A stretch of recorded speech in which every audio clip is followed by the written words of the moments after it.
So we are about to start our second season in charge of Cúcuta Deportivo. We are predicted to finish in 18th place as things stands as we go into the new season. We have no sponsorship money, which means we're not going to get any money from income in that regard. But we have made some moves in the transfer market. The first signing we made was Mauricio Duarte, and we're paying him a bit too much. Maybe 3.2 grand is a bit too much for our liking, but he's 30 years of age, he's got experience, he's got the good knowledge of what we want him to do. He will be used as a wingback on attack.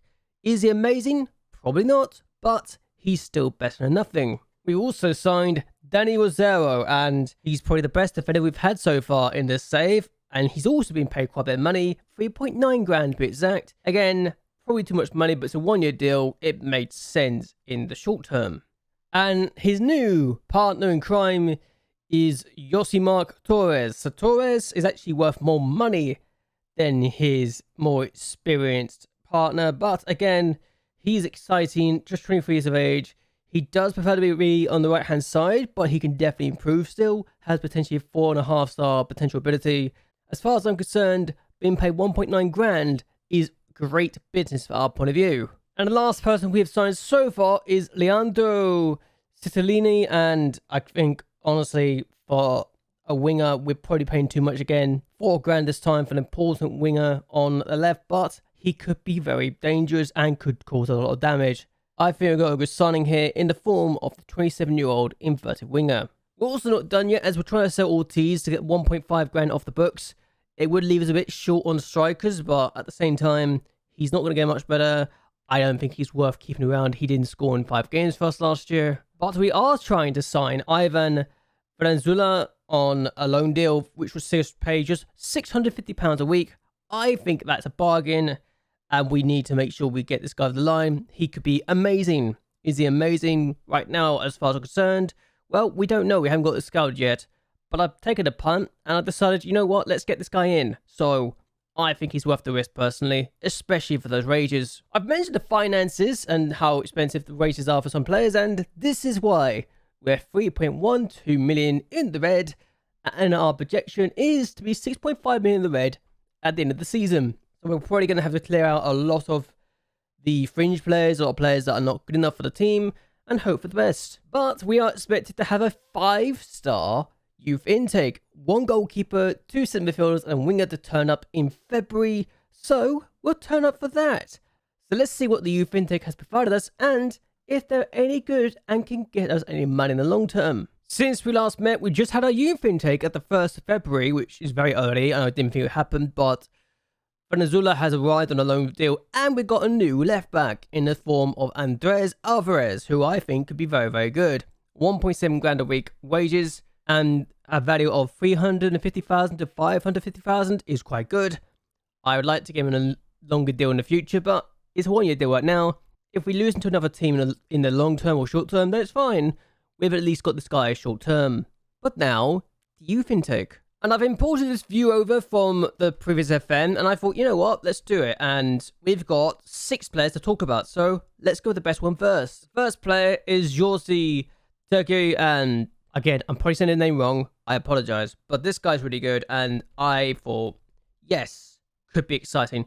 Is he the best in the world? Absolutely not. But he could be better. He does have a bit of problem with the consistency. What I do like about this new FM is that I can actually see the pros and cons before they sign for me. So I now know if I am going to be concerned or not with anything else, and we have all the knowledge we need. So it's perfect as far as I'm concerned. But yes, we do need to work on his defensive work, like his marking, his heading's not amazing, but other than that, and his bravery and his tackling, we could make him a very exciting talent. If we can improve his pace as well, we should be good. Why he shoots from distance, I don't know, but whatever. We've also got William Monez, and yes, attacking midfielder who could be decent. Hasn't got the tackling really needed to be a Mazzardo support or box-to-box, so we may need to make him a winger. But he's left-footed, so maybe if I was to make him something in my 4-3-3, he would have to be like a inverted winger on the right-hand side. I don't know. He's not very good at crossing either, so really, he's kind of not on the best spot. We just need to find a place for him, and I don't know where that is right now, so Long-term plans, not sure for him. We do have a winger though in the form of Jean-Simon Sartre, and he could be good. He's got pace, he's got acceleration, that's fine. He's got flair, so he could be a nuisance. Whether or not I'd use him in his natural position, I don't know. But if I could train to be in the right-hand side, I'd be very happy indeed. Right now, I can't, but it's long-term planning really. And whether or not we use him long-term, I don't know. But we do have a box-to-box midfielder in the form of Christian Noena, and I think this guy could be a nuisance, could be a very, very good player for us. Box-to-box, I think he's perfect for a 15-year-old, and we could absolutely make him a monster if we put our knowledge into it. The fact he also gets into the opposition area is great, and he also likes to move the ball to his left foot before he dribbles. Is a bit concerning, but he's left-footed. It's not terrible. It just means he could be caught in possession a few times. We also have the likes of Father Marcelin, who, as a Mazzala, could be really good, and long-term, short-term could be really, really good. He's bow-footed. He gets into the opposition area, which is good, and he gets forward whenever possible, so he's definitely a player that I would absolutely use as a nuisance. So I'd like to see if we can get this guy to become very, very good long-term. The last person I'm going to talk about is the goalkeeper, Gerson Cardenas, and he could be really good. We just need to make him better and better, and that's fine. Other than that, he's not amazing. We've had just the one game so far against Junior. We lost 1-0, and it was a penalty that did us in. We had the more chances, they had a better XG, because, you know, penalty, that does help. And yes, we were unfortunate to have lost this game, I think, and they won thanks to that penalty, but it is what it is. I think we can win next time. So let's see how the end of the first phase ended up and where we finished. The first things first, I'm going to talk about the transfers I've made since we last met, and there's only been 2 of them, but they're kind of big for me. We have signed Brian Fernandez as a backup striker. We needed a backup, and I think we had the best of strikers, and that's fine. We got a striker now, so there's that. We also brought in Andres Reyes for free. He's on 1.6 grand a week. He's also got good value, so if we were to get a good bid for him, I'd probably sell. But again, he has potential. He's been in America, he's been in Colombia, he's played for New York and Red Bulls, and I think, you know what, this guy's got potential to be better. He's injured right now, but he's got potential, and I think, why not? But since we last met, we actually started quite nicely. We got a 4-0 win against Once Cadiz, and then drew 1-0 against Deportivo Cali. We then won 5-0 against La Ciudad, and then won 1-0 against Avigado, before we went on a bit of a unwanted run in March where we just picked up the 1 victory, but we only lost twice, so it's not terrible. But we started to pick up more and more points and more victories in the next month after we just won against Millonarios of all teams in the last game of April. We then had a bit of an unfortunate run in the Colombian Cup. We lost 3 games in a row and all competitions, and then lost to Millonarios in the 3rd round of the Colombian Cup on penalties. So we won the first leg 2-0.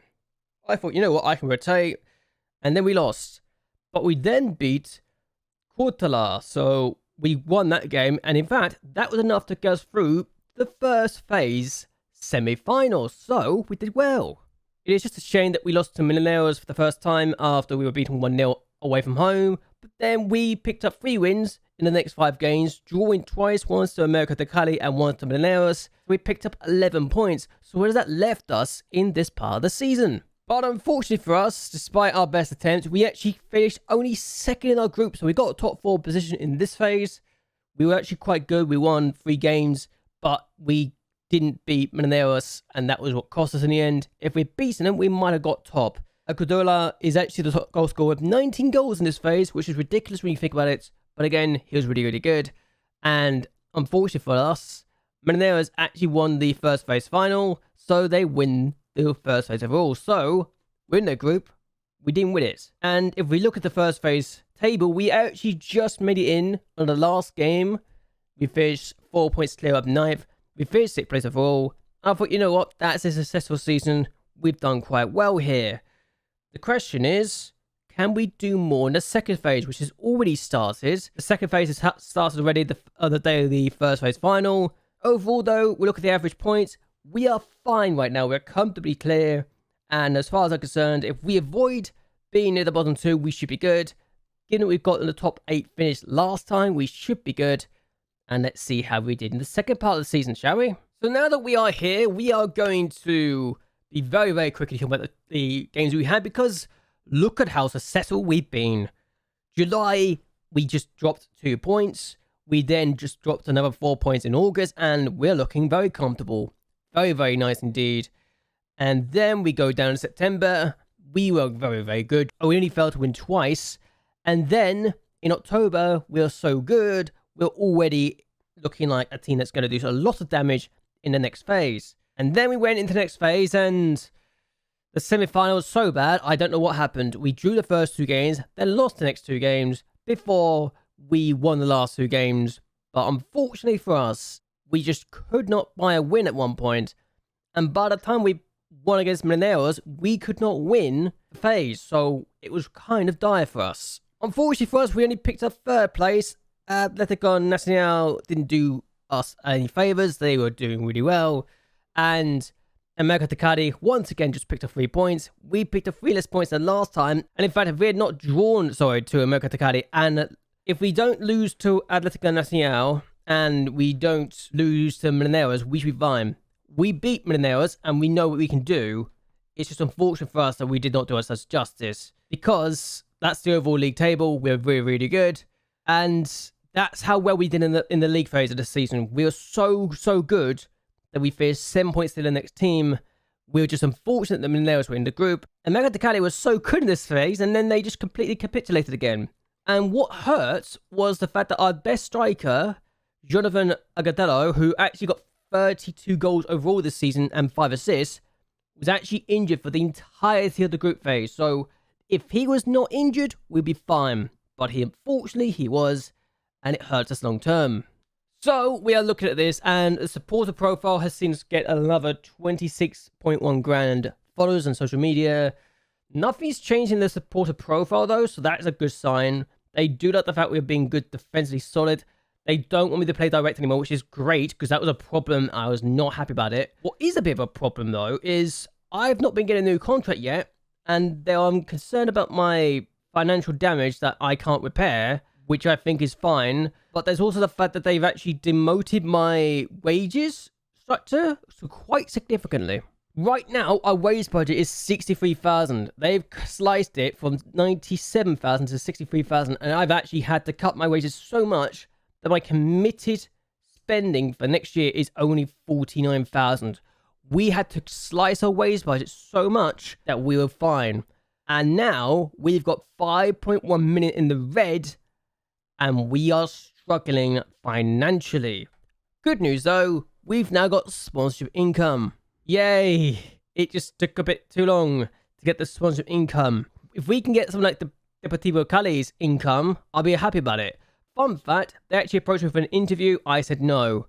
But another time, if I know about the situation with the finances, I might have taken an option on. Apparently, they're not so terrible with the finances. So I'm going to go through the wages now and show you that we've actually only spent 2.6 million, and only 4 teams have got okay to secure finances in this league. Independiente de Medellin, Atletico Nacional, and Mineros are the top 3. Deportivo Cali, the next team, because of their £5 million sponsorship. Only one team in the second tier has got okay finances, and that's our main rivals, Atletico Bucaramanga, who are not going up because they failed miserably. They've actually messed it up. So they're not going up. We're fine.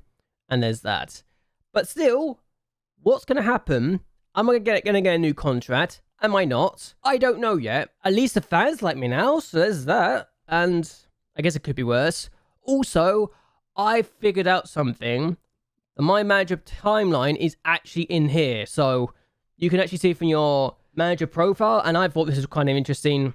And we've got a lot of people. And the fact we've got like the work of the board thing, we signed a hot prospect, blah, blah, blah, blah. We won a lot of things. Cortez is actually one of my favorite players now. Really, really good. And from bottom to the top, we've got the natural hero thing. We won the second phase. We won the big title. And then we just picked up a load of players. Apparently, we signed 1, 2, 3 players for the future. We've got a new deal for our star player, who what I didn't know was the case, might actually got rid of his clause, or at least always a transfer clause. And the fact that it shows his future star of Sarta, being our main one is a bit concerning, but okay. He's actually worth between 12 to 130,000. And then we got this, like we got to 100 games in charge now. I thought this was interesting personally, that we could literally just say, yes, here we are. We've got this. Do you like this feature? This could be really interesting for the Youth Academy Challenge feature eventually, especially when we got all these years in. I think that could be kind of cool. Actually, this actually plays. You can actually get it playing as well. Like, that's fascinating to me. I did not know that you could do this. How about that? Do you like it? Do you not like it? And it goes from one season to the next season. That's actually really cool. I like that. We're looking good. We've got pro license as well. And I think we've got a lot of things we can work towards. And what I am looking at here is, are we going to get a new contract? So let's find out if we get a new contract or not, shall we? Good news. We've been given a 2-year new contract. And I'm going to show the offer they gave me right here, right now. And we're looking good. We've got a new 2-year contract. And there's one more thing to talk about. We might be in the Copa Libertadores next year. And I didn't even realize. So there's that. Also, Millonarios won the second phase. So they've won both phases this year. That's the goal now. Win both phases of this competition. And do something in the Colombian Cup. As well as the Copa Libertadores. Which I would love to win one day. I just don't know if it's going to be in this save. I'll do it. Especially if I end up doing a Youth Academy Challenge save in South America. Which could still be the case. So, who's going up and who's going down? Let's find out. So we're now on the 23rd of December. We know who's going down. And it's fascinating to me that we've got Deportes Cudillero, who came up with us, going down. Along with Jaguares FC. How are they going down? Why are they going down? Well, it's the average points tally that goes up and down. We're actually top of the table in that regard, believe it or not. So I think legitimately, if we have a horrible season next year, we could still stay up because of how many points we got. And Deportes Cudillero went down despite having the same average points as Deportivo Pasto. So I don't know why that's happened, but I assume it's because they played more games that Deportivo Pasto have survived. I could be wrong. I legitimately could be wrong here. But why we're the 23rd of December is because the Colombian second division has only just finished. Who's gone up and who's gone down? So the Champions playoff has happened, and Boyasa Chico, who we beat last time to be crowned champions, have actually won the championship this year. Bogota were denied, but they won the promotion playoff against Union Magdalena. So the team that went down last year had a chance to go back up. They failed. They lost on penalties. And Bogota had beaten Union Magdalena on penalties. It's funny. It's happened. But there you go. It's one of those things. We're going to see what happens next year. I just like the fact we got this situation, you know? There were 2 different teams going up and 2 different teams going down. And none of the relegated teams are going back up. But what can you do? Also, fun fact, we've actually made more money and we've now got more sponsorship. So we've got 675,000 in sponsorship now. Deportivo Cali have got 6.75 million. Junior have got 2.2 million. I was offered an interview by Junior as well. So I could have gone to the 2 of the top 4 teams in terms of sponsorship income. But I didn't because I'm in the Copa Libertadores and we're doing quite well. The question now is, can we do more? Because the club want me to reach the top half fish for the 3rd phase running, and also reach the Copa Libertadores proper. What I'm assuming is the case is, now that Flamengo have won the last 2 seasons, is that we go straight to the 2nd qualifying round, which could be a problem if you look at who potentially could be in this, because I look at the Deportes Tolima who were in there last year, Independiente Medellin were in the group stage last year, as were Mineros. So I look at those 2 teams and I think, okay, that's happened. I'm assuming that's what's going to happen this year as well. Yes, that's what's happened. Okay, so the top 2 were in the group stages. Deportes Tolima were in the 3rd place, so we are in the 2nd qualifying round. We've got 2 qualifying rounds to get through to get to the group stage. So we are in the Copa Libertadores next season because we finished 3rd place in this league. Question is, can we do anything significant? Well, we'll find out next time. Because I'm going to end this here. I hope you guys enjoy yourselves. I hope you guys would like and share this video and that you subscribe to the channel. It really does help me a lot. In fact, I've missed out on the group stage of the Copa Libertadores by 2 points. It's annoying me, but what can you do? But anyway, until next time, goodbye and well, good night.